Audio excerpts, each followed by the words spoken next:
Զրուցում ենք ազգային ժողովի Հայաստան խմբակցության պատգամավոր Արմենուհի Գյուրեղյանի հետ։ Վերջին օրերին այսպես շատ բուռն քննարկվում է ազգային ժողովում տեղի ունեցածը, երբ հայհոյանքներ հնչեցին, նաև արդեն ընդդիմության ներկայացուցչի կողմից։ Այս օրերին ինչպես իշխանությանը, այնպես էլ ընդդիմությանը մեղադրում են ազգային ժողովի խորհրդարանի որակը գցելու մեջ եւ ասում են, որ երբեք այս տարիների ընթացքում նման իրավիճակ ազգային ժողովում չի եղել եւ երբեք որակը այս աստիճանի, այս մակարդակի չի իջել։ Ինչու ենք մենք այսօր ականատես լինում նման իրավիճակի։ Նախ այն, որ իսկապես երևի թե պատմության մեջ ես ամեն դեպքում ես ինքս չեմ հիշում, որ որևէ մեկ ազգային ժողովի պատգամավոր մոտենա ազգային ժողովի ամբիոնին, թիվ 1 ամբիոնին ու նման հայհոյանքներ հնչեցնի, ինչպես դա արեց Արսեն Թորոսյանը, դա աննախադեպ երևույթ էր, անկեղծ ասած նույնիսկ Արսեն Թորոսյանից ես ինքս չէի սպասում, բայց նման բան աննախադեպ էր եւ դա անթույլատրելի է բնականաբար, դա ոնց ամենա ծանր բնութագրումները կարելի է տալ այդ երևույթին։ Դա միանշանակ անթույլատրելի է, բայց իրավիճակը, հասնենք իրադրությունը տանում էր դեպի դրան, որովհետև մինչ այդ ընդդիմության կողմից հնչել էին ելույթներ, որտեղ քննադատվում էր այսօրվա իշխանությունների այսօրվա գործողությունների արդյունքում երկրի հարցրած իրավիճակը եւ ի վերջո ընդդիմությունը իր ելույթներով նաեւ հասցրել է այս ԿՊ իշխանություններին, պատգամավորներին այն միտքը, հասել է նրանց մեջ վերջապես այն միտքը, որ այլևս իրենց իշխանությունը կորցնելու են իրենք եւ այլևս հնարավորություն չունեն վերարտադրվելու եւ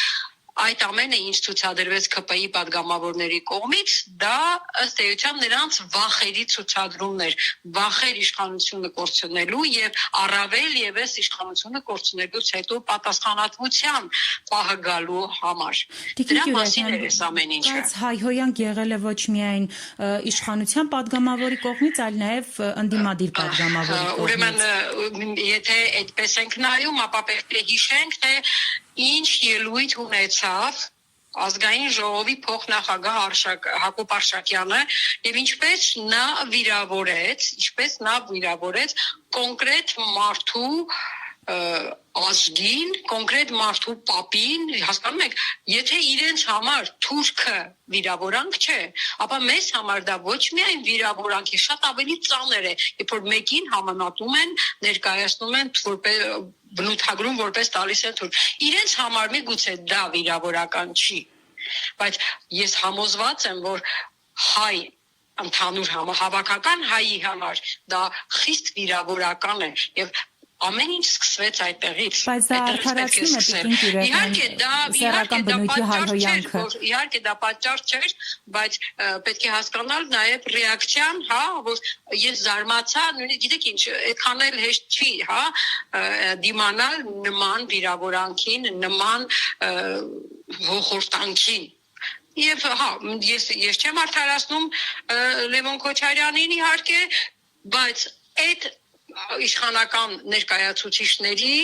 արածին այլ պատասխան միգուցե հնարավոր էլ չէր տալ։ Քննարկում եղել է դրանից հետո խմբակցությունում Տիկին Գյուրեղյան։ Դա եկեք, եթե քննարկում եղել է, եթե դա մեր քննարկման, մեր խմբակցության ներքին գործն է եւ ոչ այսպես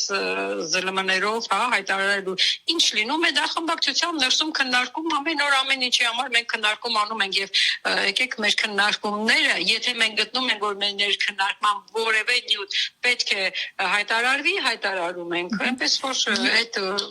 այս հարցազրույցից դուրս հարցա։ Շատ լավ, Տիկին Գյուրեղյան, եւս մեկ հարց, այսօր Բաբկեն Թունյանն էլի անդրադարձել ձեզ եւ եթե դուք իրենց կոռուպցիայի մեջ եք մեղադրում, այո, իրենք էլ ասում են, հենց կոնկրետ Թունյանն էլ ասում է, որ այս ընթացքում ընդդիմության պատգամավորները բոլորը միասին վերցրած 4 տարվա ընթացքում ստացել են ավելի քան 1.5 միլիարդ դրամ աշխատավարձ եւ լրագրողներին առաջարկում էր, որ փորձեն հասկանալ, թե հարկատուներից այդ աշխատավարձերը, որ ստացել են նաև ընդդիմադիրները, ինչ են արել, ինչ օգտակար բան են արել։ հանրության աչքերը բացել ենք իրենց կատարած դավաճանական քայլերը բացահայտելով, հանրությանը ներկայացրել ենք իրենց յուրաքանչյուր օրինագծի հակապետականությունը, հակազգային լինելը։ Դա բավականին լուրջ գործ է եւ այսօր եթե մենք ունենք հանրության մեջ այս իշխանություններից ազատվելու անհրաժեշտության այսպես ընդգծված զգացումը, դա մեր գործունեության արդյունքն է։ Եվ Տիկին Գյուրեղյան, վերջին հարցը, արդյոք հանրության աչքերը այս տարիների ընթացքում բացվել են եւ մեզ էլ նոր ընտրություններ են սպասվում, այդ ընտրություններում մենք կտեսնենք հանրության մոտ այդ բացված աչքերը, այսպես ասած։ Անկեղծ ասած, դուք ինքներդ տեսնում եք, որ հանրության տարբեր խմբեր, սոցիալական խմբեր առանձին միասին ամեն օր ամեն ժամ որևէ հարցի դեմ բողոքի են դուրս գալիս։ Այդ նշանակում է, որ այո, ամեն մեկին իրենց տեղում, իրենց գրպանին, իրենց աշխատանքի հետ առնչվող հարց է կանգնել եւ իսկապես աչքերը բացվել է մեկի մոտ մի քիչ շատ, մեկի մոտ մի քիչ քիչ, մեկի մոտ նեղանձնական հարցերի շուրջ, մեկի մոտ ընդհանուր համապետական համազգային հարցերի շուրջ, բայց այն, որ վերաբերմունքը էապես փոխվել է այս իշխանությունների նկատմամբ, դա այսպես ասում են, քույր աչքով էլ նկատելի, անզեն աչքով էլ նկատելի է եւ հենց դա էլ նկատել են այսօրվա իշխանության ներկայացուցիչները եւ այս իրենց հիստերիկ նոպաների ցուցադրումը ազգային ժողովի դարություն հենց դրա վկայությունն է ու եթե ոչինչ չասենք իրենց վարքագիծը ապացուցում է հենց դա որ իրենք հասկանում են որ հանրությունը այլևս իրենց վերադառնալը չի ուզում, իրենց իշխանությունը չի ուզում եւ դեռ ավելին օր առաջ ուզում է ազատվել իրենցից։ Ամենամեծ ապացույցը